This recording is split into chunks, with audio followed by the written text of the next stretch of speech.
ಸರಿಯಾಗಿ ಮಧ್ಯರಾತ್ರಿ ಊರಲ್ಲಿರುವ ಪಕ್ಕದ ಕಾಡಲ್ಲಿ ಜೋರಾಗಿ ಏನೋ ಶಬ್ದ ಕೇಳಿಸ್ತಾ ಇತ್ತು. ಆ ಶಬ್ದ ಮನೇಲಿ ಮಲಗಿದ್ದ ರಾಮುನ ಎಬ್ಸಿತ್ತು ಹಾಗೂ ಅವನು ಆ ಶಬ್ದ ಬಂದ ಕಡೆ ನಡ್ಕೊಂಡು ಹೋಗ್ತಾನೆ. ಅವನ ಮನಸ್ಸನ್ನ ಆ ಶಬ್ದ ಮಾತ್ರ ಆಲಂಗಿಸಿತ್ತು. ತಾನು ಯಾವ ಕಡೆ ಹೋಗ್ತಿದ್ದೇನೆ ಅನ್ನೋ ಪ್ರಜ್ಞೆನೂ ಇರಲ್ಲ ಅವನಿಗೆ. ಸ್ವಲ್ಪ ದೂರ ತಲುಪ್ತಾನೆ. ಅಲ್ಲಿ ನೋಡಿದ್ರೆ ಸೌಂಡು ನಿಂತಿರುತ್ತೆ, ಯಾರೂ ಕಾಣಿಸ್ತಿರಲ್ಲ. ಅದಕ್ಕೆ ಅವನು ಹೊರಡೋಕೆ ರೆಡಿ ಆಗ್ತಾನೆ. ಹಿಂದ್ಗಡೆಯಿಂದ ಏನೋ ಸದ್ದಾದಂಗಾಗತ್ತೆ. ರಾಮು ತಿರುಗ್ತಾನೆ. ಆ ವಿಚಿತ್ರವಾದ ಸನ್ನಿವೇಶ ನೋಡಿ ರಾಮು ಬೆಚ್ಚಿ ಬೀಳ್ತಾನೆ. ಯಾರು ನೀನು? ಯಾಕಿಷ್ಟು ಭಯಾನಕವಾಗಿದ್ಯಾ? ಯಾಕೆ ನನ್ನನ್ನೇ ಇಲ್ಲಿ ಕರೆಸ್ಕೊಂಡಿದ್ಯಾ? ರಾಮು ಆ ಭೂತಾನ ನೋಡಿ ಅಲ್ಲೇ ತಲೆ ತಿರುಗಿ ಬೀಳ್ತಾನೆ. ನಾನು ಈ ಊರಲ್ಲಿ ಯಾರನ್ನು ಸಂತೋಷವಾಗಿಡಕ್ಕೆ ಬಿಡಲ್ಲ. ಎಲ್ಲರನ್ನೂ ನನ್ನ ವಶ ಮಾಡಿಕೊಂಡು ಅವ್ರವ್ರಿಗೆ ಕಿತ್ತಾಡೋ ಹಾಗೆ ಮಾಡ್ತೀನಿ ನಾನು. ರಾಮುಗೆ ರಾತ್ರಿ ನಡೆದಿದ್ದು ಯಾವುದೂ ನೆನಪಿರೋದಿಲ್ಲ. ಅರ್ಧಂಬರ್ಧ ನೆನಪಾಗುತ್ತೆ. ಹಾಗಾಗಿ ಅವನು ಅದನ್ನು ಕೆಟ್ಟ ಕನಸು ಅಂತ ಅಂದ್ಕೋತಾನೆ. ಅಷ್ಟೊತ್ತಿಗೆ ಅವನ ಹೆಂಡತಿ ಬಂದು ಚಹಾ ಕುಡೀರಿ ಮಾಡಿಟ್ಟಿದ್ದೀನಿ ಅಂತ ಹೇಳ್ತಾಳೆ. ಅದಕ್ಕೆ ರಾಮು ಅವಳ ಮೇಲೆ ಜೋರಾಗಿ ರೇಗಾಡ್ತಾನೆ.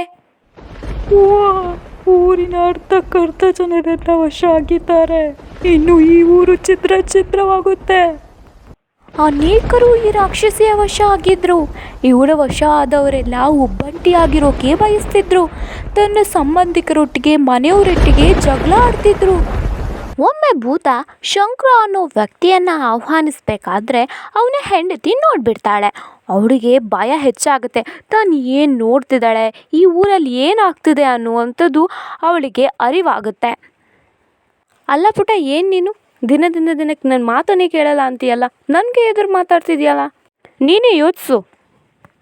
ನೀನೇನಾದರೂ ಅನ್ಕೋ, ನನಗೆ ನಿನ್ನ ಕಂಡ್ರೇ ಈಗೀಗ ಆಗ್ತಿಲ್ಲ, ಏನಂತ ಗೊತ್ತಾಗ್ತಿಲ್ಲ. ನಿನ್ನ ಜೊತೆ ಮಾತಾಡೋಕ್ಕೂ ನನಗಿಷ್ಟ ಇಲ್ಲ. ಶಂಕರನ್ ಹೆಂಡತಿ ಯಜಮಾನ್ರ ಮನೇಲಿ ಕೆಲಸ ಮಾಡ್ತಿದ್ದವಳು ಇದನ್ನೆಲ್ಲ ನೋಡಿ ಯಜಮಾನಿ ಹತ್ರಕ್ಕೆ ಬಂದು ಹೇಳ್ತಾಳೆ. ಯಜಮಾನಿಯವರೇ, ನನಗೆ ಗೊತ್ತಿದೆ ಈ ಎಲ್ಲ ವಿಷಯಗಳ ಕಾರಣ ಏನು ಅಂತ. ನನಗಿಲ್ಲಿ ಏನಾಗ್ತಿದೆ ಅಂತಲೇ ಗೊತ್ತಾಗ್ತಿಲ್ಲ. ನನ್ನ ಮಗನಿಗೆ ನನ್ನನ್ನು ಕಂಡ್ರೆ ಎಷ್ಟು ಪ್ರೀತಿ ಇದೆ ಅಂತ ನಿನಗೆ ಗೊತ್ತಿದೆ. ಆದರೆ ಈಗ ಯಾಕೆ ಈ ಥರ ಆಡ್ತಾ ಇದ್ದಾನೆ? ಏನು ಗೊತ್ತಿದೆ ನಿನಗೆ? ಮನೇಲಿ ನನ್ನ ಗಂಡನೂ ಹೀಗೆ ಆಡ್ತಾರೆ. ಯಾಕೆ ಗೊತ್ತಾ? ಅವರನ್ನು ಒಂದು ದೆವ್ವ ಆಹ್ವಾನಿಸಿಕೊಂಡಿದೆ. ಅದಕ್ಕೆ ಅವರಿಬ್ಬರು ಆ ಊರಿನ ಸನ್ಯಾಸಿಯ ಬಳಿಗೆ ಅದರ ಪರಿಹಾರ ಹುಡ್ಕೊಂಡು ಹೋಗ್ತಾರೆ. ನಮಸ್ಕಾರಗಳು ಸ್ವಾಮೀಜಿ. ನಮಸ್ಕಾರ ಸ್ವಾಮೀಜಿ. ನಮಸ್ಕಾರ ಇಬ್ರಿಗೂ. ಏನಾಗಬೇಕಾಗಿತ್ತು? ನನ್ನನ್ನು ಹುಡುಕಿಕೊಂಡು ಇಷ್ಟು ದೂರ ಬಂದಿರುವ ಕಾರಣ? ಈ ಊರು ಅಪಾಯದಲ್ಲಿದೆ ಸ್ವಾಮೀಜಿ. ಬಹಳ ದೊಡ್ಡ ಸಂಕಷ್ಟದಲ್ಲಿ ಈ ಊರಿನ ಜನ ಸಿಲುಕಿದ್ದಾರೆ. ಒಬ್ಬಳು ರಾಕ್ಷಸಿ ಎಲ್ಲರನ್ನೂ ಆಹ್ವಾನಿಸ್ತಾ ಇದ್ದಾಳೆ. ಆ ರಾಕ್ಷಸಿಯ ವಿಷಯ ನನಗೂ ತಿಳಿದಿದೆ. ಅವಳನ್ನು ಮಟ್ಟ ಹಾಕುವುದು ತುಂಬ ಕಷ್ಟವಿದೆ. ಇಂದು ಅಮಾವಾಸ್ಯೆ. ಇಂದು ಅವಳನ್ನು ಮಟ್ಟ ಹಾಕಬಹುದು. ಅವಳು ಇಂದು ಅವಳ ತಲೆಯ ಮುಸುಕನ್ನು ತೆಗೆಯುತ್ತಾಳೆ. ಇಬ್ಬರು ಗೃಹಿಣಿಯರು ಅವಳ ತಲೆಗೆ ರಕ್ತವನ್ನು ಹಚ್ಚಬೇಕು. ಆಗ ಅವಳು ಸಾಯುತ್ತಾಳೆ.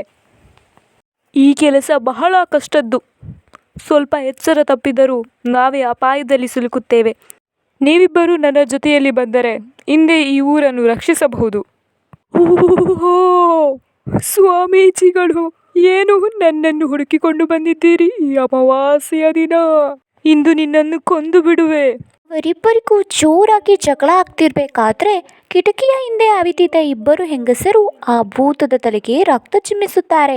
ಆ ಭೂತ ಜೋರಾಗಿ ಕಿರುಚುತ್ತಾ ಸತ್ತು ಹೋಗುತ್ತದೆ. ಊರಿನ ಎಲ್ಲ ಜನರು ರಾಕ್ಷಸಿಯ ಬಂಧನದಿಂದ ಮುಕ್ತರಾಗುತ್ತಾರೆ. ಪ್ಲೀಸ್ ನನ್ನ ಯೂಟ್ಯೂಬ್ ಚಾನಲ್ನ ಸಬ್ಸ್ಕ್ರೈಬ್ ಮಾಡಿ ಆ್ಯಂಡ್ ನನಗೆ ಸಪೋರ್ಟ್ ಮಾಡಿ.